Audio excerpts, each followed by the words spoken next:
Hey everyone, how you doing? Today I'm going to do a 1 month update about being a parent.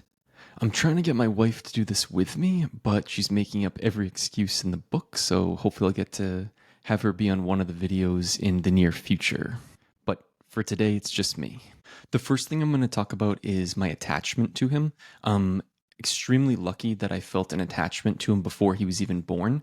I know that feeling connected with their child can be an issue for some people when they're an infant and can especially be true for dads.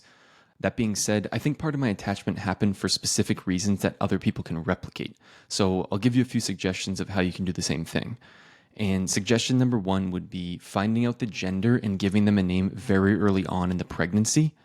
So I know some people don't want to find out the gender or they can't figure out a good name early on and want to wait.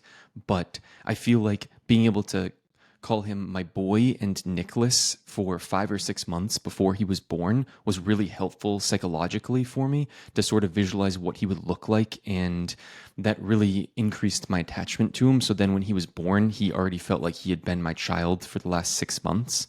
Of course, this meant talking to my wife's belly and saying, "Hey, little Nicholas," and things like that, which can be a little ridiculous, but I do think it was worth it. The second thing was reading him books while he's in the belly, which again may seem a little bit ridiculous, but babies can actually start recognizing your voice after the first few months. And so getting them used to your voice can be a positive thing. But I think for the parent, it's exceptionally important as well to start feeling like you're connecting with your baby, even if they're not actually out in the world yet. Some of my friends have been asking me if my perspective on life has changed or anything like that. And I would say to a large extent, there's many things that have changed. My search for meaning in life and my desire to create some sort of a legacy for myself based on my own accomplishments in life has definitely decreased significantly. I knew this would happen because it does happen for most people to some extent, but my mindset has really drastically changed a lot more than I anticipated.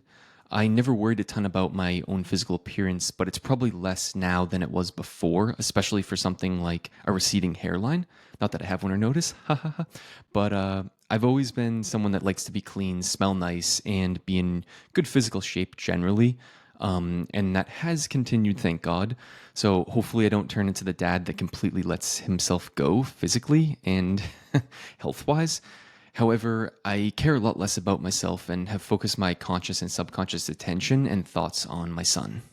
Another way that I've changed is that prior to having kids, I thought that if I had enough money to pay for a nanny or someone to help with the kids, then I would want to do that.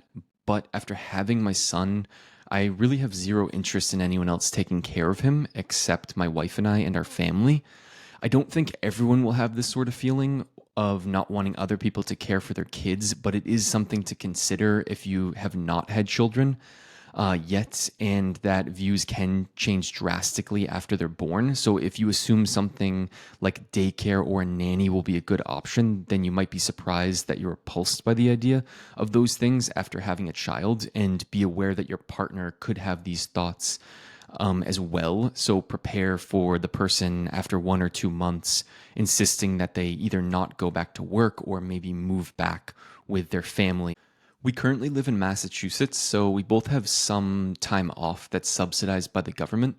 My wife's completely taking about 4 to 5 months off, and I'm working part time. So this has worked out overall pretty well for us.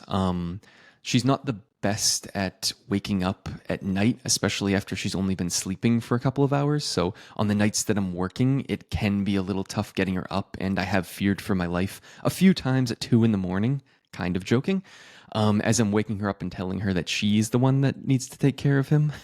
And then I try to help out as best I can on the days that I'm not going to be working the following day. We thought my mother in law would be able to come from Brazil and help out. However, that's not exactly how it worked out because she applied for a travel visa multiple times to be able to go from Brazil to the US, but the US government denied her both times, stating that because both of her children lived in the United States and none in Brazil, that they felt like she was going to stay here forever. And there was a formal written notice. So that was a little bit shocking that they would make that assumption and then deny the travel visa based on that. But if you've dealt with the US immigration system, then you'll know that it's pretty inconsistent and frustrating at times. And the legal immigration system and the illegal immigration system are treated very differently. But that's life and it's not fair. And we're going to figure something out in the future about a way for her to be able to get to the US. But overall, it's been a great first month, and I'm thrilled to be a dad. But obviously, there's adjustments and struggles that come with it. Just need to take it one day at a time and focus on the positives. So, bye, have a great day, and hopefully, I'll see you again in the next video.